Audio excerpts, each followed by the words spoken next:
If you were looking for a solution to remove such kind of annoying calendar notifications on your iPhone, then this video is just for you.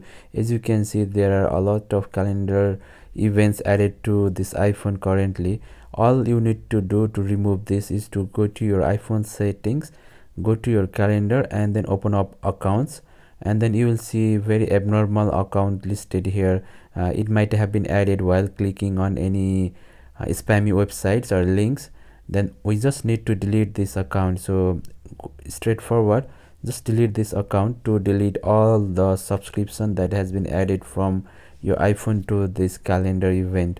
So doing the deletion, it will delete all of the subscribed calendar events, so there will be so that you won't be getting any more calendar notifications.